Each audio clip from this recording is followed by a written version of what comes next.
Guys इतना बड़ा जहाज़ जो आप देख रहे हैं कि सोचते होंगे ये उड़ता कैसे है, तो मैं बताता हूँ कि इसके पीछे है बर्नौली प्रिंसिपल, जो ये कहता है कि हवा की स्पीड पे उसका प्रेशर डिपेंड करता है। हम इन विंग्स के नीचे से गुजरने वाली हवा के प्रेशर को ज़्यादा रखते हैं और ऊपर से गुजरने वाली हवा के प्रेशर को कम रखते हैं, जिसकी बुनियाद पे लिफ्ट क्रिएट होता है। और हवा के प्रेशर को कम या ज़्यादा करना या ड्रैग को क्रिएट करना, ठीक है? तो ये सारा काम ये जो विंग्स आपको दिख रहे हैं इसमें लगे हुए ये जो बैक साइड पे पार्ट है इन्हें एलेरॉन्स कहते हैं और एलेरॉन के बिल्कुल बराबर में जो है उन्हें फ्लैप्स कहते हैं। तो टेक ऑफ के लिए जो बोथ साइड के फ्लैप्स हैं उन्हें लोअर किया जाता है कुछ अमाउंट तक, और जब लैंडिंग करनी होती है तो इन्हीं फ्लैप्स को मज़ीद लोअर्ड किया जाता है। यानी इन फ्लैप्स की बुनियाद पर ये जो जहाज़ है ये टेक ऑफ या लैंड करता है, और बाकी ये जो एलेरॉन्स होते हैं इनकी भी मूवमेंट होती है अप और डाउन, और ये सब जहाज़ को कंट्रोल करते हैं। अच्छा, सिमिलरली जहाज़ को जब टर्न लेना होता है लेफ्ट या राइट, तो ये जो आप इसकी टेल देख रहे हैं जिसको रडर चीज़ होती है, वो इस विंग के बैक साइड पे लगे हुए फ्लैप्स और ये एलेरॉन्स होते हैं जो बिल्कुल जहाज़ के साथ होते हैं। ये वाला जो पार्ट होता है ये हमारा बेसिकली फ्लैप्स होता है, और वो जो पार्ट है लास्ट वाला जो उसे हम एलेरॉन्स कहते हैं। तो एलेरॉन्स और फ्लैप्स की मूवमेंट से ही जहाज़ कंट्रोल होता है, और जहाज़ को टर्न देने के लिए जो इसकी टेल है, इसकी टेल पे जो है वो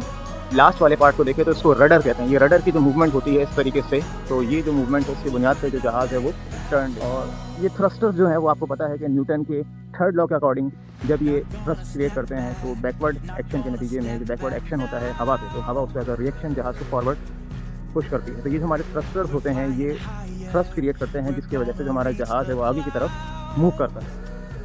अच्छा, तो जहाज़ की नोस को इतना टिप फॉर्म में यानी इतना बारीक बनाने की क्या वजह होती है? क्योंकि ज़ाहिर है जब जहाज़ हवा में आगे बढ़ता है तो उसको एयर रेजिस्टेंस का सामना करना पड़ता है, और जितना ज़्यादा एरिया होता है यानी हवा के टकराने के लिए उतनी रेजिस्टेंस क्रिएट होगी। तो हम इसके फ्रंट यानी नोस के एरिया को कम से कम रेक्टेटिव फॉर्म में बनाते हैं ताकि ये ज़्यादा से ज़्यादा एयर को लेफ़्ट और राइट से पास करवा दे और एयर रेजिस्टेंस को कम से कम कर दे। सिमिलरली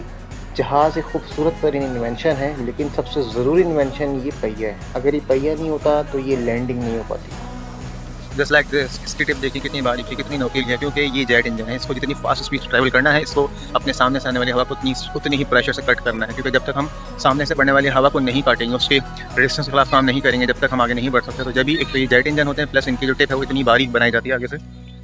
और ये देखिए ये इनके व्हील, जिसमें फ्रंट व्हील को हम लैंडिंग गियर भी कहते हैं बार, और इसके बगैर जो है वो जहाज़ का लैंड होना नामुमकिन होता है। ये जेट इंजन है, और ये आप देख रहे हैं ये इनके विंग्स हैं, और ये एक जेट इंजन है और इसमें एक सिंगल इंजन होता है